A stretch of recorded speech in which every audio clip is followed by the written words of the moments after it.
realidad lo vimos ampliamente. Voy a prender la por acá, permítame.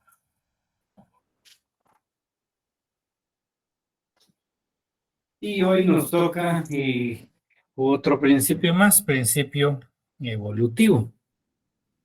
Es, pues obviamente, el principio tutelar, pues le ponemos bastante énfasis, dado que dentro de la estructura del derecho laboral es realmente fundamental, pero tampoco dejan de ser importantes otros principios como el evolutivo que les tengo por acá, ¿verdad? Entonces, vamos a ver, solo estoy dando a admitir a todos por acá. Vamos a ver, 145, hacen falta unos cuantos. Bueno, entonces ya vimos el principio tutelar y hoy nos toca el principio evolutivo, también conocido como el de garantías mínimas. Y pues bueno, ¿qué significa, verdad? Evolucionar, pues es sencillo comprender, ¿verdad? Es siempre estar en un movimiento constante, pues definitivamente en favor en este caso, en favor de los trabajadores, ¿no? Entonces, este principio trata de ilustrar, ¿verdad? Que todos los derechos que están actualmente regulados, todos los derechos que ya conocemos, una vez fueron reconocidos, pasan a convertirse en mínimos. ¿Por qué razón? Porque el derecho, a través del derecho laboral, a través del principio evolutivo, que aquí lo tienen, no va a pretender, pretende o busca que esos derechos sean superados. Entonces, cada vez que se logra un derecho, el mismo pasa a una categoría de mínimo con el objetivo de que en un futuro puedan ser mejorados estos derechos. Y entonces, por esa razón, aquí en esta diapositiva les coloco que este principio ilustra que todos los derechos que derivan de las leyes de trabajo constituyen puntos de partida que únicamente pueden superarse, mas no reducirse. Entonces, este principio es bastante curioso. ¿Por qué razón? Les voy a poner un ejemplo que recién acabo de ver. Eh, en una institución existen actualmente pues varias organizaciones. La mayoritaria pues ha celebrado pactos colectivos con la institución.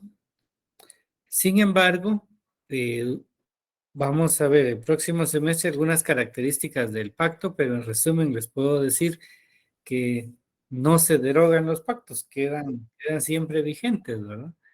Yo les voy a ir ahondando eso el próximo semestre, pero hoy solo quédense con la idea de que los pactos no se derogan. Solo permiten que se pueda celebrar un nuevo pacto para mejorar las condiciones, todo basado en ese principio evolutivo. Entonces resulta que a veces los pactos colectivos que en determinado momento regieron, muchos consideran que quedaron derogados, pero no es así porque puede suceder que uno de los derechos que estén contenidos en ese pacto estén con mayores beneficios incluso que un nuevo pacto y entre que el nuevo. Y entonces eso da lugar a que se aplique aquí de manera muy clara el principio evolutivo, porque no se puede renunciar. Todo lo que se logró eh, a favor de los trabajadores pasan a ser mínimos y entonces, aun cuando ese nuevo pacto, pues es un ejemplo claro, el nuevo señaló tal vez no algo eh, en perjuicio de lo ya consignado en un pacto anterior, sino que no lo reguló de la manera en que estaba el anterior, y entonces el anterior genera mayores beneficios. Y entonces prácticamente ahí se aplican otros principios también, pero el ejemplo es cómo evoluciona. que son mínimos y que no pueden disminuirse. Y entonces el nuevo pacto, que en apariencia casi disminuye los derechos contenidos en un pacto anterior, permitieron que el pacto anterior siguiera vigente, ¿verdad? Entonces ahora vemos cómo ese principio es muy importante también dentro del derecho, el derecho laboral. ¿Cuáles son las características de ese principio? Son mínimas, son protectoras del trabajador e irrenunciables únicamente para el trabajador. Es decir, con el mismo ejemplo del pacto, ¿verdad? El nuevo, pues por error o como haya sido, no reguló lo mismo que tenía el pacto anterior. Entonces, bajo este principio, que no se pueden disminuir, pues se aplicó el pacto anterior. Entonces, ¿qué sucedería si un trabajador indica, bueno, yo no voy a renunciar, ¿verdad? Yo puedo renunciar a eso y voy a utilizar el, el nuevo pacto? No puede hacerlo porque es un beneficio al trabajador. Este principio de manera muy puntual para trabajadores individuales se aplica también de la siguiente manera. Vean ustedes los casos en donde por extrema necesidad muchos trabajadores pueden llegar a una empresa a solicitar empleo y el empleador está en toda libertad de contratarlo o no. Pero este ejemplo es de hace mucho tiempo, ¿verdad? Esperaría que no esté sucediendo actualmente. Pero en esa ocasión le rogó el trabajador a cierta persona, a cierto empresario, y que él aceptaba incluso menos del mínimo por tal de tener un ingreso. Y ese caso, lamentablemente, pues sí, el empleador le dio el empleo bajo las condiciones que incluso el propio trabajador estaba ofreciendo, dada la necesidad que tenía. Y entonces resulta que, pues definitivamente, como él no puede renunciar a esos derechos, dado que el principio evolutivo solo permite que sea hacia arriba, digamos, la, la modificación. En este caso, el empleador debió de respetar el, el contrato, digamos, los salarios, el salario mínimo establecido y nunca debió de contratarlo bajo un salario menor al mínimo establecido por la ley. Como consecuencia del mismo, pues al cabo de los años, pues fue demandado el empleador y pues se le ordenó al reajuste del pago del salario de conformidad con el mínimo establecido. Eso hace mucho tiempo. Pero sirve como ejemplo, dado que eso no lo pueden hacer, porque si lo hacen, en determinado momento, pues los jueces de trabajo van a ordenar que se reajuste su salario al mínimo correspondiente y de esa manera, pues se le va incluso a sancionar al empleador. Entonces, ven, es como funciona el principio evolutivo. También otro ejemplo es el tema, pues, relacionado con también los pactos, ¿verdad? Que se consignan muchos beneficios, ¿verdad? Pero lo consignado o lo que se logre arribar con ellos, pues definitivamente trae consigo eh, la consideración de que se vuelve mínimo y como consecuencia permite que se sigan aumentando, principalmente saben ustedes que hay incrementos a los salarios, entonces sí es permitido conforme el pacto colectivo de condiciones de trabajo. En resumen, el principio evolutivo da a entender que se encuentra en movimiento, se debe adaptar a los cambios. Existen beneficios constantes a los trabajadores. Es un derecho inconcluso, dado que, digamos, cada vez que arribemos a algún beneficio se convierte en mínimo y de ahí permite continuar subiendo. Eh, Aquí dice derecho inconcluso, va cambiando y avanzando. Y luego, pues, se convierten en derechos mínimos, como lo noto aquí, a ser nuevamente superados. La fundamentación constitucional, el artículo 100, 106 constitucional, el artículo 12 del Código de Trabajo y ley de garantías mínimas que está establecido en los considerandos del Código de Trabajo. Ya que se los anoté aquí, pues les indico que los principios del derecho de trabajo, si bien hemos colocado algunos ejemplos en los que ya el legislador le dio esas características, los principios como tal están regulados en los considerandos del Código de Trabajo, ahí los encuentra. Pero no está de más que podamos revisar a alguien, por ejemplo, que alguien me quiera leer el artículo 106, ya lo vimos en el principio tutelar, pero volvámoslo a leer. Karen Lorena, ¿puede leer el artículo 106?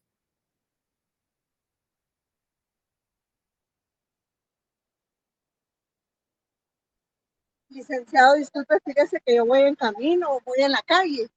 Disculpe. Buenas tardes, licenciado.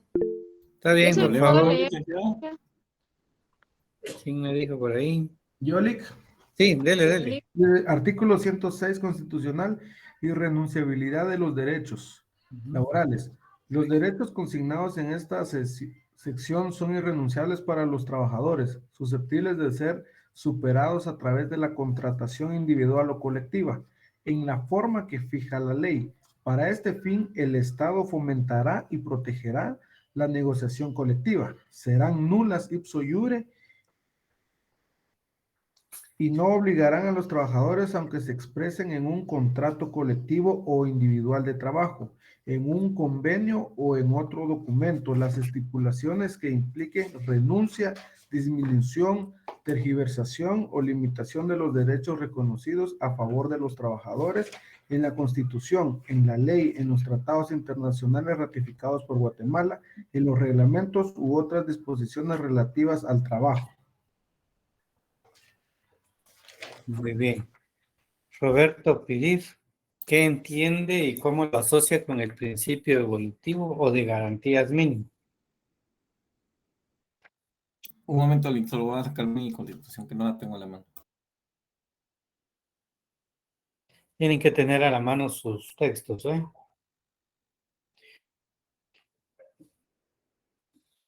Bueno, vamos a ver.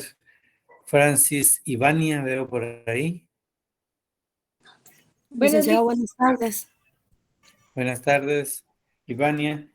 ¿Qué es lo que interpreta usted del artículo 106 con el principio evolutivo? Que aunque nosotros querramos renunciar, la ley nos ampara y no podemos renunciar, a la larga pues nos favorece porque todo lo que nos va a proveer lo de nuestro trabajo, nosotros la misma ley nos ampara que no podemos renunciar, aunque nosotros querramos y nos obligue el trabajador, el empleador, a que nosotros querramos renunciar porque nos quieran pagar menos salario, porque no nos quieran dar nuestras prestaciones y porque quieran abusar también del horario de trabajo. Correcto, porque en el 106 que nos leyó Ever, textualmente dicen que todos los derechos consignados en esta sección son irrenunciables para los trabajadores y que pueden ser superados, ¿sí? A través de la contratación individual o colectiva. Y son, dice, nulos de pleno derecho y no obligarán a los trabajadores, aunque se expresen en un contrato colectivo individual de trabajo, en un convenio o en otro documento. Es decir, el ejemplo que les coloqué les di hace un momento, es acerca de que si en un contrato por necesidad el empleador le ofrece menos del mínimo, entonces él no puede trabajar, aunque esté consignado en un contrato de trabajo o colectivo, pues será nulo de pleno derecho. Y entonces tenemos aquí el principio evolutivo bastante claro, porque todo se convierte al momento de lograr un beneficio, este beneficio se convierte en mínimo. Si se dan cuenta en los salarios mínimos que se fijaron, pues si hay un incremento, es en aumento al del año pasado, pero nuevamente se convierte en mínimo. Es parte de la explicación que da el principio evolutivo. Artículo 12 del Código de Trabajo, por favor. Se lo leo yo, licenciado. Sí, está bien. Artículo 12. Son nulos ipso iure y no obligan a los contratantes. Todos los actos o estipulaciones que impliquen renuncia, disminución o tergiversación de los derechos que la Constitución de la República, el represente código, sus reglamentos y las demás leyes y disposiciones de trabajo o de previsión social protectoras del trabajador que contienen este código,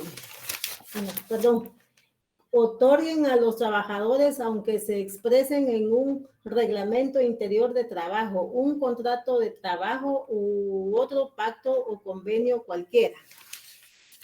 Sí, ya se dieron cuenta que el artículo 12 va de la mano con el 106 de la Constitución, porque ya en la Constitución establece que serán nulos de pleno derecho, ¿verdad?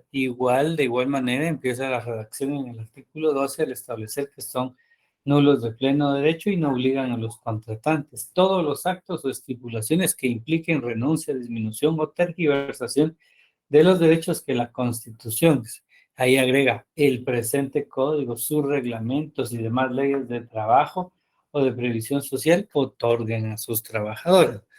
Entonces, vean cómo de manera muy clara la Constitución y el Código de Trabajo pues establecen que al final de cuentas los derechos mínimos o las garantías mínimas establecidas en nuestras leyes pues no pueden disminuirse, dado que el principio evolutivo es el que reina para estos asuntos, ¿verdad? Bueno, 3 formas que se pueden superar los derechos considerados como mínimo. Pues ya lo mencionamos, pero aquí vean la manera en que está establecido. Primero se pueden superar por medio de la contratación individual, por medio de la contratación colectiva y celebración de instrumentos de normación colectiva. En lo individual, basta que un empleador quiera superar los mínimos establecidos en la ley, es decir, superar el salario mínimo. Con eso se supera a través de un contrato individual.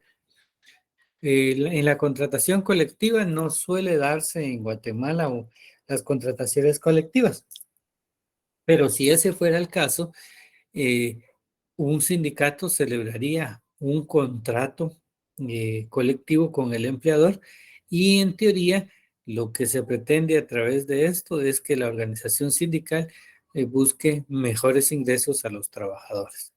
Y la última es a través de la celebración de instrumentos de normación colectiva. En el próximo semestre vamos a conocer cuáles son. Yo en este momento solo se los voy a mencionar.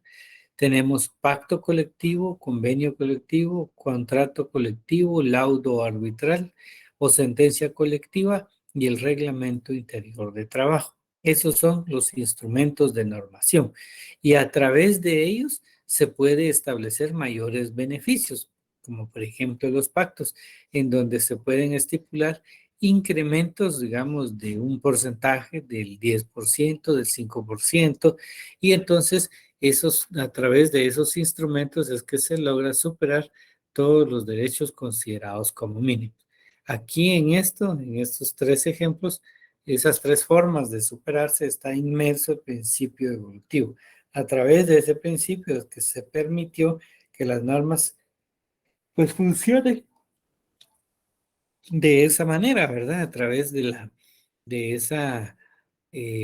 utilizar cualquiera de estos instrumentos, ya sea a través de un contrato individual, colectivo, o bien a través de los instrumentos de normación colectiva.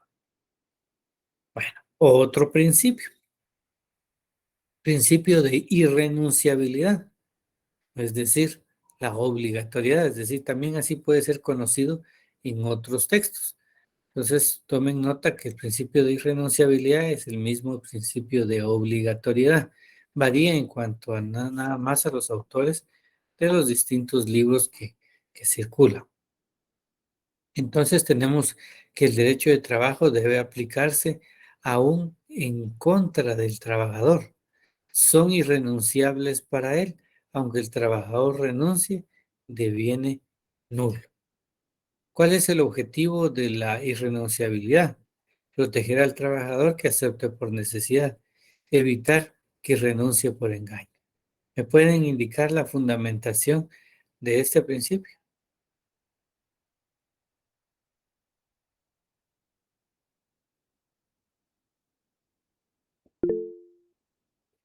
A ver qué, cómo Artículo podemos... 106 de la Constitución. El artículo Muy bien. 106 106 de la Constitución. ¿Qué otro artículo? y el artículo 2 del Código de Trabajo. 12 del Código de Trabajo, correcto. Entonces ven cómo el evolutivo va de la mano con el de irrenunciabilidad o bien obligatoriedad, porque el evolutivo permite que los beneficios que ya se consideraron mínimos sean superados a través de esas tres formas.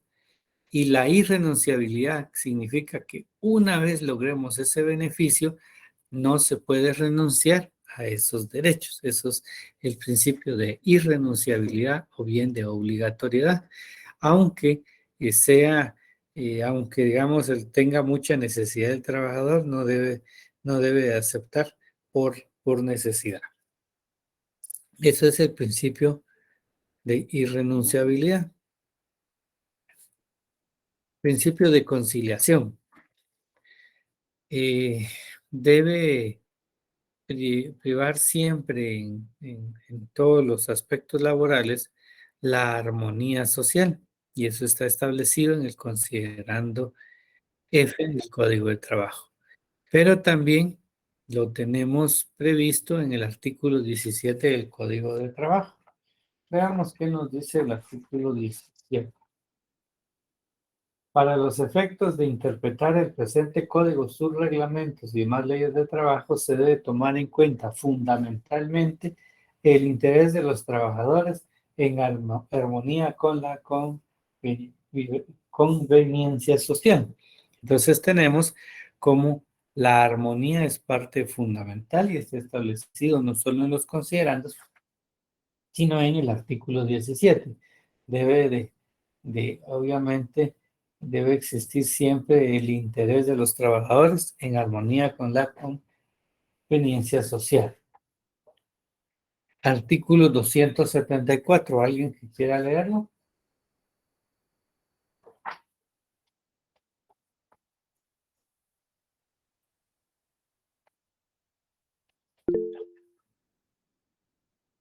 No todos a la vez, solo uno. Se lo leo yo, Nick. Por favor.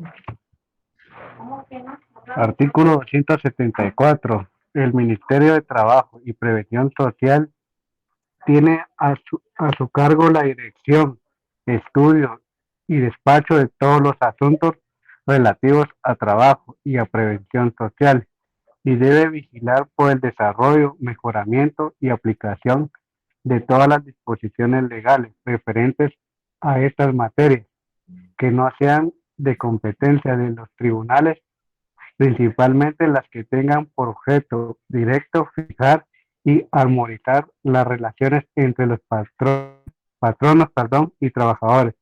Dicho ministerio y el Instituto Guatemalteco de Seguridad Social deben coordinar su acción en materia de prevención social con sujeción a lo que dispone la ley orgánica de este último y los reglamentos. Muy bien.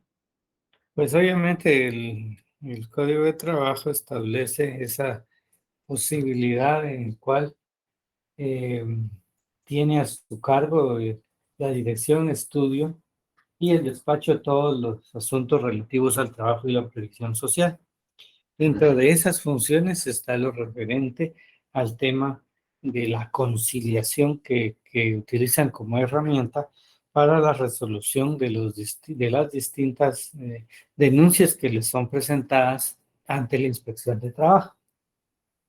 Por esa razón, en el artículo 274 pues establece muy puntualmente la participación del Ministerio de Trabajo. Y el artículo 103 de la Constitución establece la tutelaridad, pero eso ya lo vimos en la clase anterior, pero veamos su contenido. Las leyes que regulan las relaciones entre empleadores y el trabajo son conciliatorias.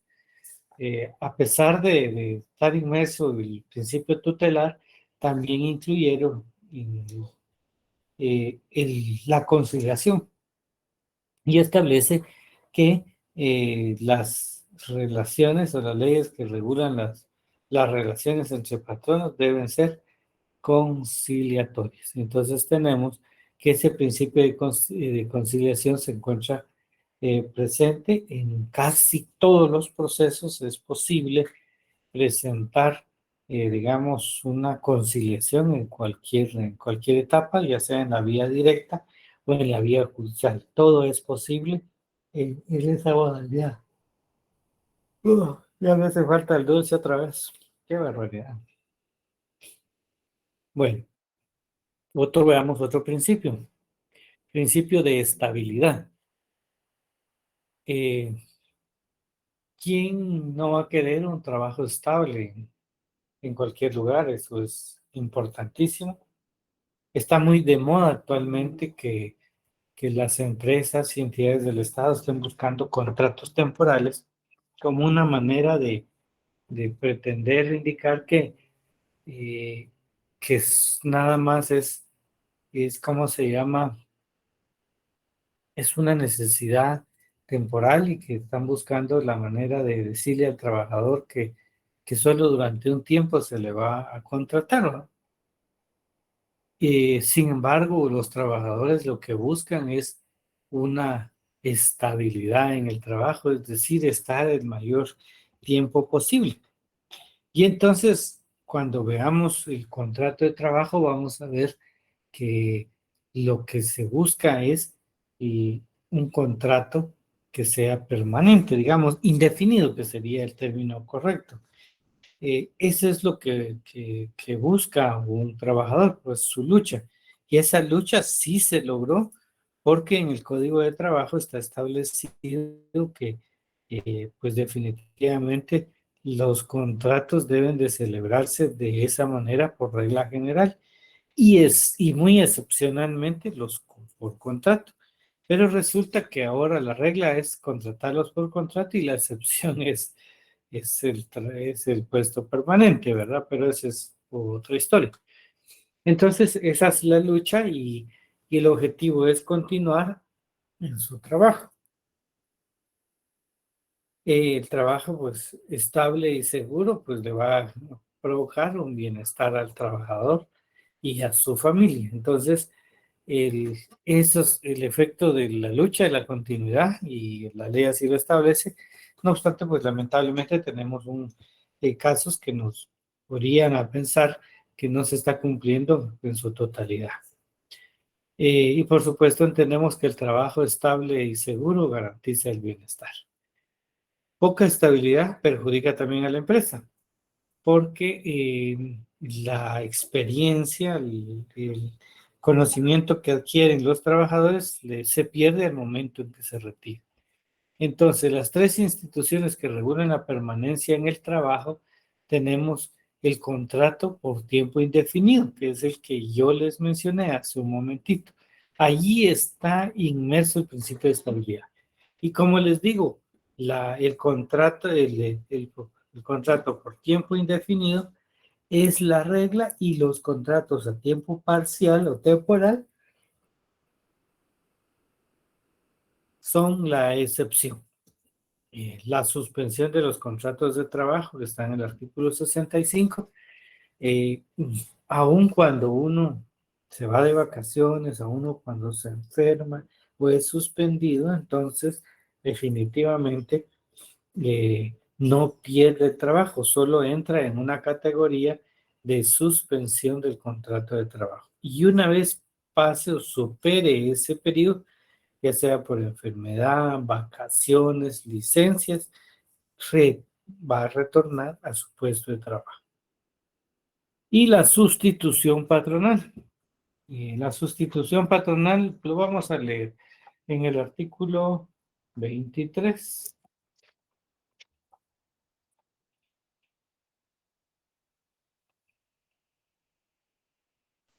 Lo leo, Lic. Por favor, por favor. Artículo 23. La sustitución del patrono no afecta los contratos de trabajo existentes, Bueno, en perjuicio del trabajador. El patrono sustituido queda solidariamente obligado con el nuevo patrono por las obligaciones derivadas de los contratos o de las disposiciones legales, nacidas antes de la fecha de la sustitución y hasta por el término de 6 meses. Concluido este plazo, la responsabilidad subsiste únicamente para el nuevo patrono. Por las acciones originadas de hecho u omisiones del nuevo patrono, no responde en ningún caso el patrono sustituido. ¿qué significa eso? La sustitución del patrono es el cambio de un empleador por otro. Eso es, en resumen, lo que significa. Es decir, si hoy yo soy el dueño de una empresa y la vendo, entonces pasa a manos de otro empleador. Pero el código de trabajo da ciertas reglas, ¿verdad?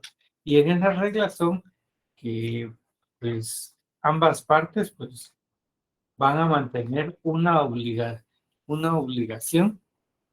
Sin embargo, el mismo es temporal, porque al pasar el plazo, que es de 6 meses, pues el nuevo patrono es el que va a mantener todas las obligaciones, pero durante ese periodo ambas partes son los responsables.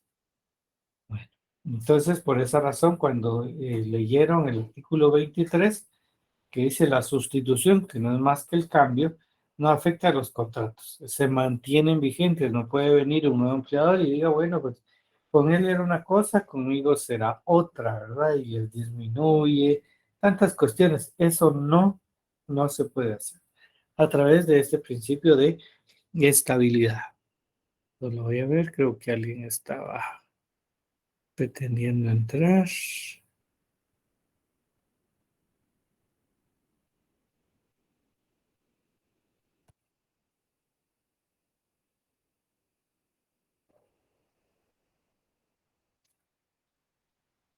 Aquí estamos.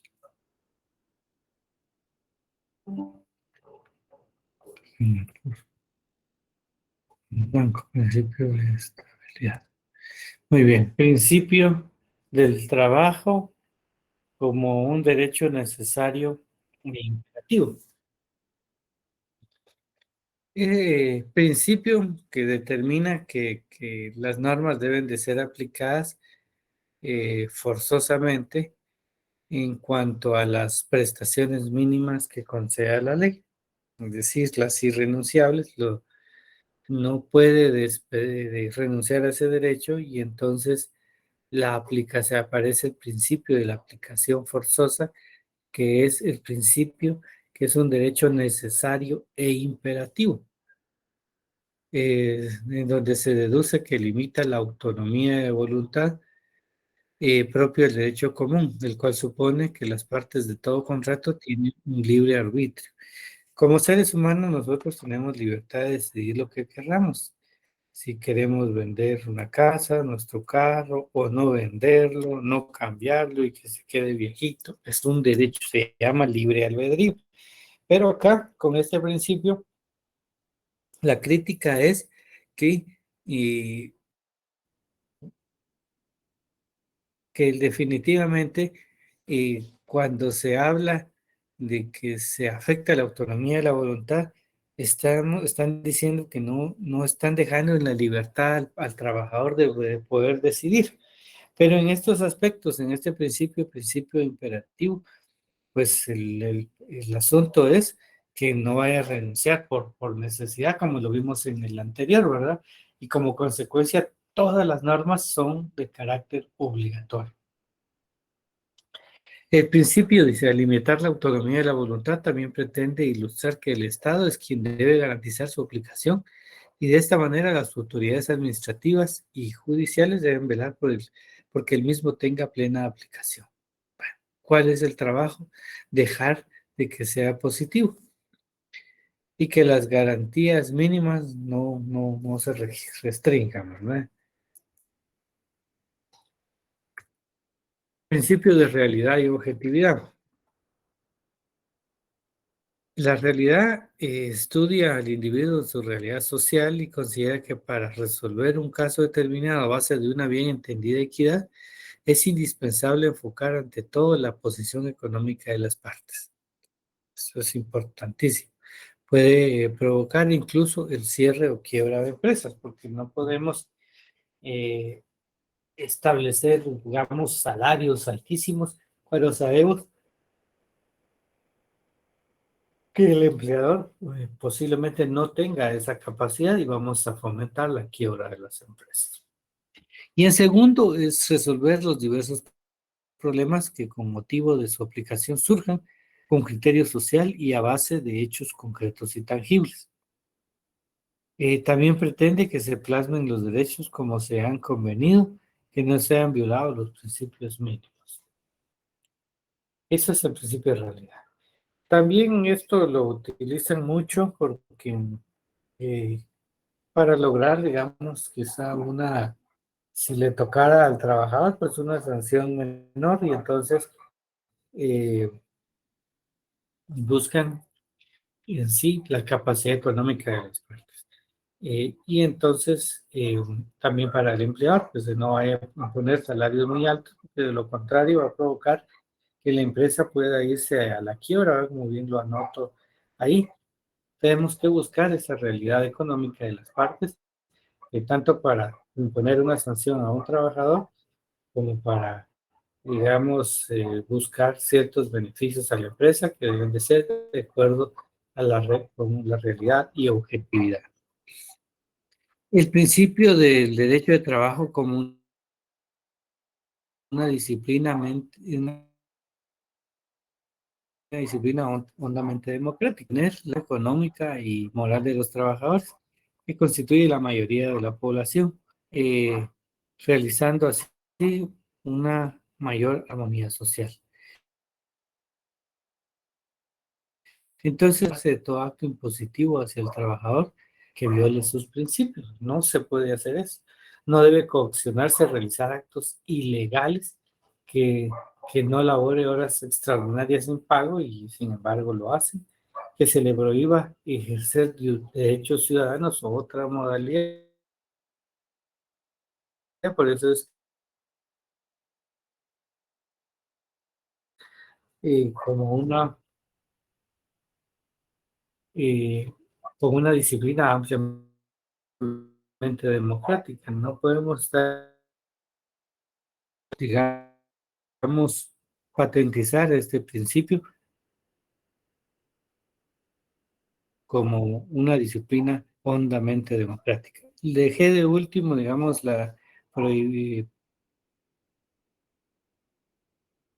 pretende o incluye este principio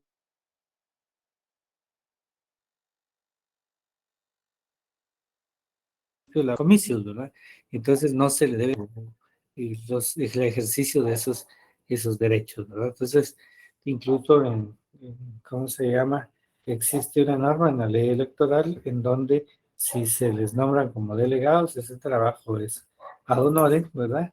Y entonces los empleadores deben dar el tiempo necesario para eso. Y hay uno que se ha estado discutiendo mucho acerca de la sencillez en términos sencillos, ¿verdad?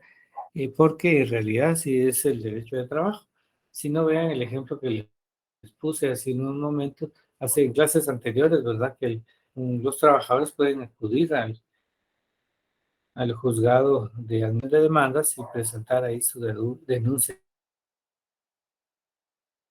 Estos aspectos, ¿verdad? Para que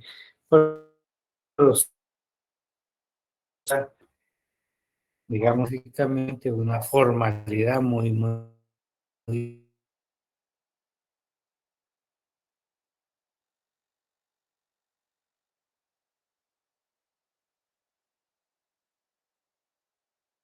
imagino que sí.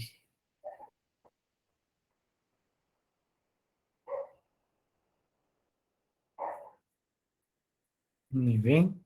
¿Dudas?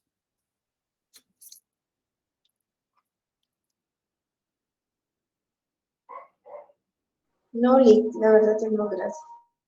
Muy bien. Víctor. Licenciado, buenas Víctor. noches. Sí. Perdone, yo tengo una duda. Mire, por ejemplo, yo estoy laborando y yo vengo y presento una carta de renuncia. O sea, ya sé que estoy renunciando al trabajo, pues, pero ¿a qué más renuncio? A su trabajo, ¿no? Sí, Solamente a él. ya sé, pero pues tengo entendido que uno renuncia también a ciertas cosas.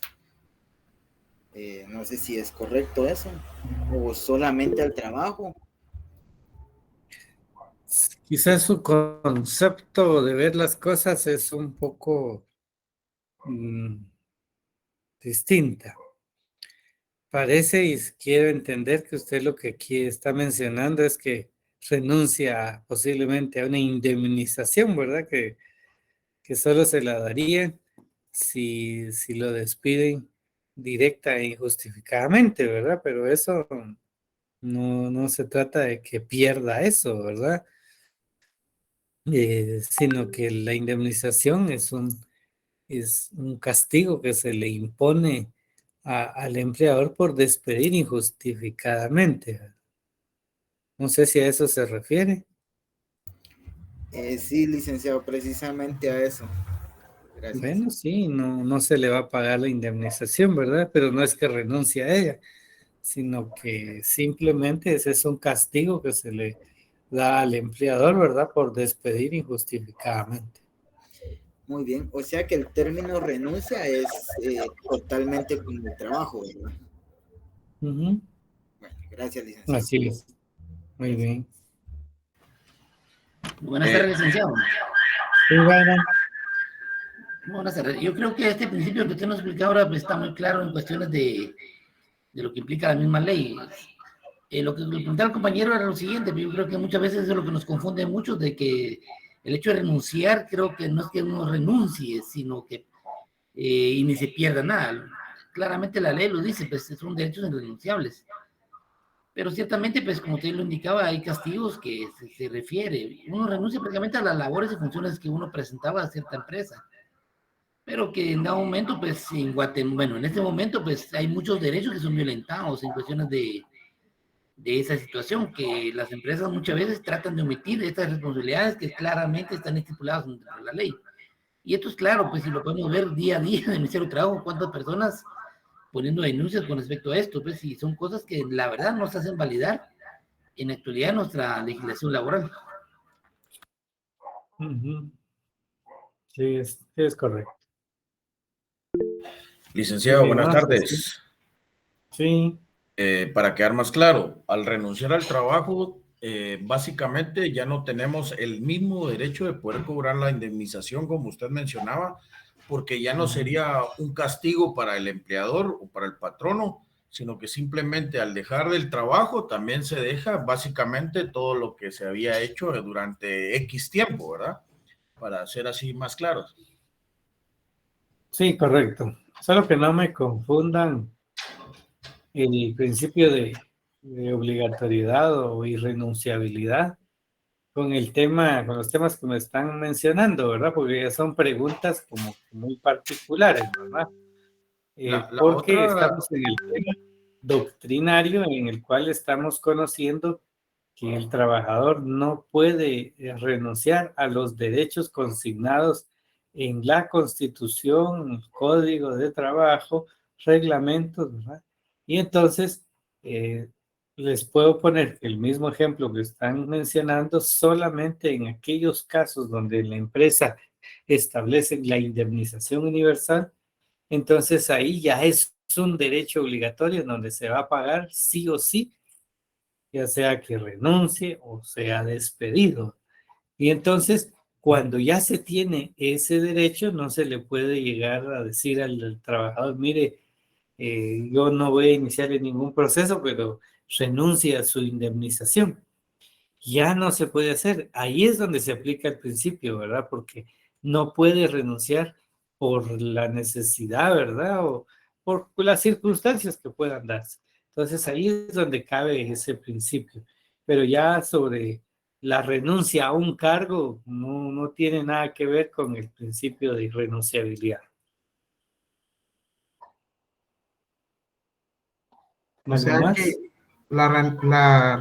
renunciabilidad, que como usted está diciendo, solo aplica cuando las empresas tienen la política que aunque uno renuncie, sí pueden dar la indemnización completa.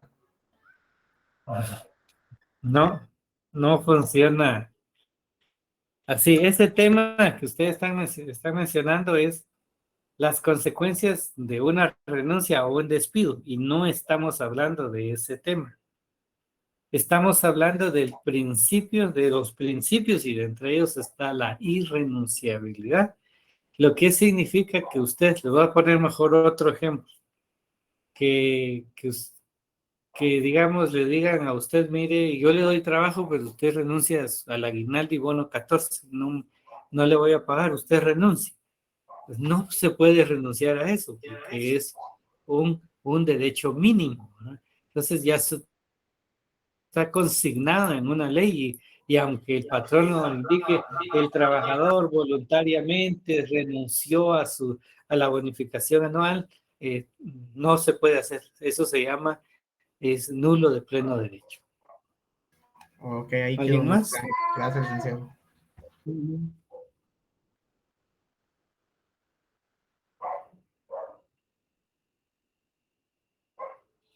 Se me desviaron un poquito otra vez del tema, son muy intensos ustedes. Hoy sí, todo lo que está plasmado por la ley no podemos renunciar, aunque los patronos quieran. Así es. Ya quedó claro. Me llega por ácido, Daniel, así es. Gracias.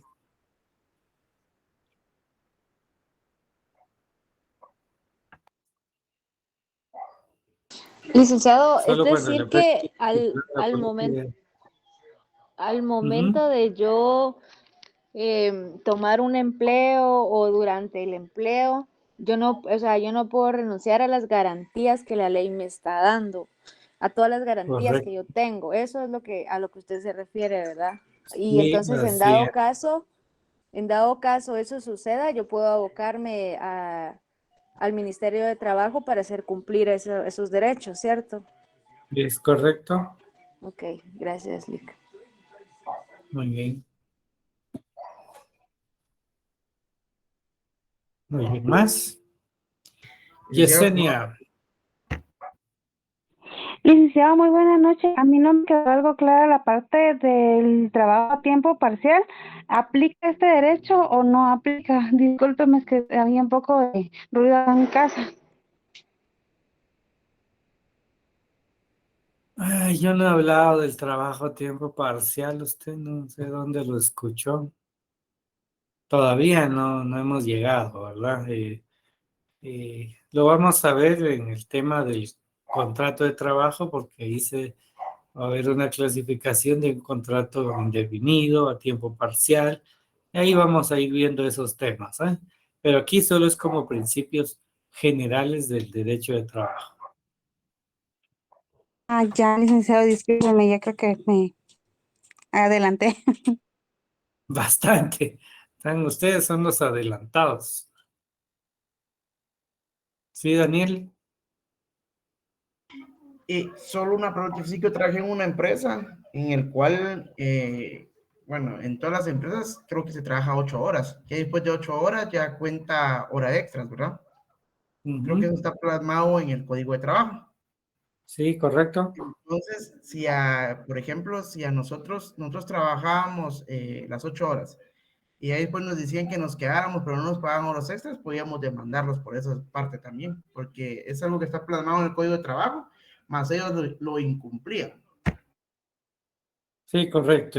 Cuando se demande, ¿verdad? Y ahí se pide el pago de todos esos salarios por jornada extraordinaria. Muy bien, entonces, si gusta, terminamos ahí y nos vemos el día miércoles, si el señor así nos lo permite. Gracias, licenciado. Muchas gracias, Lic. Buenas noches. Gracias, feliz noche, licenciado. Licenciado, disculpe, ¿será que puedo quedarme con usted para hablar?